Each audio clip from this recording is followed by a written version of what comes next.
निर्मला सीतारमन केंद्रीय finance minister ने एक वाइट पेपर पार्लियामेंट के अंदर ले, और वो जो वाइट पेपर है वो यूपीए सरकार अर्थात कांग्रेस गवर्नमेंट का 2004 से लेके 14 तक की कार्यशैली का एक नमूना है। 2004 में और देश की जो प्रगति दर थी वो ठीक चल रही थी, आर्थिक स्थिति भी ठीक थी, परंतु श्री मनमोहन सिंह जी और उनकी सरकार, सोनिया जी की सरकार में जिस प्रकार का मिसमैनेजमेंट हुआ या इसको कहिए पॉलिसी पैरालिसिस हुआ, उसके कारण देश की आर्थिक स्थिति लगातार गिरती चली गई। हमारा और महंगाई दर बढ़ती चली गई, प्रोडक्टिविटी घटती चली गई। यानी हम ऐसी स्थिति में आकर खड़े हुए 2014 में, जब हम दुनिया के निम्न स्तर के ऊपर पहुंचे हुए देशों के अंदर थे।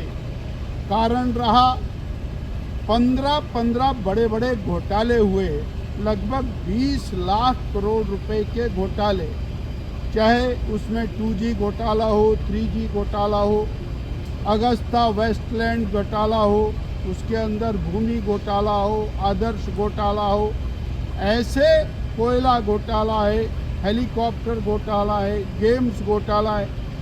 15 घोटाले, लगभग 20 लाख करोड़ रुपए के घोटाले, जिनसे देश की आर्थिक स्थिति खराब हुई और देश की छवि भी लगातार गिरी। 2014 के बाद उस स्थिति को संभालने का काम आदरणीय नरेंद्र भाई मोदी जी की सरकार ने किया। अगर हम और जो महंगाई दर की तुलना करें तो कांग्रेस शासन में 4 से 14 में महंगाई दर 8.2% थी, और जो लगातार प्रयास के बाद पिछले 10 सालों में महंगाई दर 5% के ऊपर लाकर खड़ी की है। इसी प्रकार जो ओवरऑल जीडीपी थी वो 8% थी। कोविड होने के बावजूद 2 साल कोरोना रहा, परंतु जो विकास दर है उसको 8.7% के ऊपर लाकर खड़ा किया। इसी प्रकार से अगर हम और पूंजीगत जो निवेश था बजट का, वो कांग्रेस शासन में केवल 16% था, अर्थात इंफ्रास्ट्रक्चर डेवलपमेंट के लिए, विकास के लिए जो राशि थी वो केवल 16% थी, और मोदी सरकार ने उसको बढ़ा करके 28% के ऊपर पहुंचाया, जिसके कारण बड़ी मात्रा में सड़कों का, रेलवे का, जल संसाधनों का बहुत बड़ा विकास हुआ। गरीबों के लिए इस्तेमाल होने वाला जो पैसा है, जिससे गरीबी उन्मूलन होती है, वेलफेयर की स्कीम्स हैं, कांग्रेस शासन में 4 से 14 के बीच में जो बजट अलॉट हुआ वह बजट ही इस्तेमाल नहीं हुआ। केवल 6.6% वेलफेयर का बजट इस्तेमाल हुआ, और मोदी सरकार में जो वेलफेयर का बजट इशू हुआ, इस्तेमाल हुआ। ये एक अपने आप में बहुत बड़ी बात है कि किस प्रकार की प्रशासनिक प्रणाली थी कि जो पैसा अलॉट हुआ वही इस्तेमाल नहीं हुआ, और मोदी सरकार में जो पैसा इस्तेमाल हुआ उसके कारण 25 करोड़ लोग गरीबी रेखा से ऊपर आए, और अति गरीबों की श्रेणी में केवल 1% लोग बकाया बचे। हम एक और बात बताना चाहते हैं कि गरीब कल्याण के लिए जो और कल्याणकारी योजनाओं में पैसा और कांग्रेस शासन में खर्च किया जा रहा था वो 7,364 करोड़ रुपए था, और उसको मोदी सरकार में बढ़ाकर 2014 से 23 तक 7 लाख करोड़ रुपया किया। कहाँ 7,000 करोड़, कहाँ 7 लाख करोड़। जिसके कारण देश का जो और सामान्य वर्ग है, गरीब वर्ग है, किसान वर्ग है, उसके कल्याण के लिए बहुत बड़े कार्यक्रम चले और उसका लाभ मिला। यूपीए शासन में, कांग्रेस शासन में और 2014 तक कुल 3.2 करोड़ घरों में नलके से जल मिलता था और इसको 10 साल में बढ़ा करके 13 करोड़ घरों में नलके से जल पहुंचाने का काम किया। यानी अगर 70 साल 65 साल में 3.2 करोड़ तो 10 साल में 10 करोड़ घरों को और कनेक्शन देने का बहुत बड़ा काम, जो हेल्थ की दृष्टि से एक बहुत बड़ा काम मोदी सरकार ने किया। टोटल जो मेडिकल कॉलेजेस जहाँ से डॉक्टर बनते थे वो 2004 से 14 के बीच में 14 तक 51,000 और 348 मेडिकल कॉलेज थे। पिछले 10 साल के अंदर इन मेडिकल कॉलेजेस की संख्या को 1,08,940 किया, यानी दुगने से भी ज्यादा मेडिकल कॉलेजेस को बना करके जो 1,000 लोगों पर एक एमबीबीएस डॉक्टर होना चाहिए उस रेशो को 834 तक पहुंचा करके नया कीर्तिमान स्थापित किया।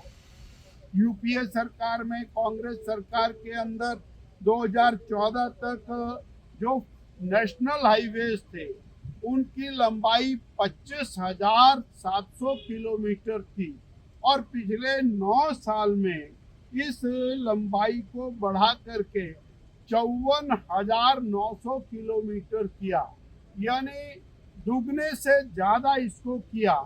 जितना 65 साल के अंदर 25,000 किलोमीटर बनी तो 9 साल के अंदर 30,000 किलोमीटर नेशनल हाईवेज बने। और जो प्रतिदिन नेशनल हाईवेज बनने की स्पीड थी कांग्रेस शासन में, सोनिया जी के शासन में 12 किलोमीटर प्रतिदिन थी, जिसको बढ़ाकर 28.3 किलोमीटर प्रतिदिन किया। इस प्रकार विकास का आंकड़ा बहुत तेजी से बढ़ा।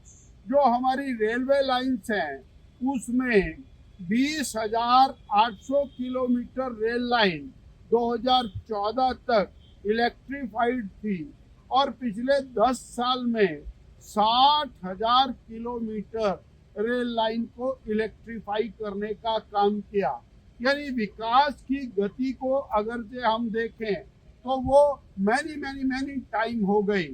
74 हवाई अड्डे थे और हवाई अड्डे नए बनाकर 149 कर दिए, यानी दुगने हवाई अड्डे बनाए। 65 साल में जितने उतने ही आगे। इसी तरह फॉरेन डायरेक्ट इन्वेस्टमेंट एफडीआई जिससे रोजगार मिलता है वो और 305 यूएस बिलियन डॉलर एफडीआई 2014 में थी और 2023 में एफडीआई 596.5 यूएस बिलियन डॉलर पहुंची, यानी दुगने से ज्यादा एफडीआई हुई। ये जो मोदी सरकार है ये भ्रष्टाचार मुक्त सरकार, घोटाला मुक्त सरकार, गरीब कल्याण की सरकार, युवाओं को रोजगार देने वाली सरकार, ऐसी सरकार साबित हुई। और देश जो दुनिया में आर्थिक स्थिति में 11वें पायदान के ऊपर खड़ा था वो 5वें पायदान के ऊपर आकर के खड़ा हुआ। भारत की जो इकोनॉमी है, आर्थिकी है, वो फ्रेजाइल थी, उसकी स्थिति खराब थी, उसको स्टेबल इकोनॉमी पर लाकर खड़ा किया। और इसीलिए मोदी जी ने घोषणा की है अगले 5 साल में भारत दुनिया की तीसरी आर्थिक महाशक्ति बनकर के खड़ा होगा और मेरे देश के अंदर टोटल गरीबी उन्मूलन सही अर्थों में होगा। कांग्रेस पार्टी सदा गरीबी उन्मूलन का नारा लगाती रही। श्रीमती इंदिरा गांधी जी ने कहा था 100 दिन में गरीबी खत्म हो जाएगी, तो गरीबी तो खत्म नहीं हुई, बेचारा गरीब खत्म होता चला गया।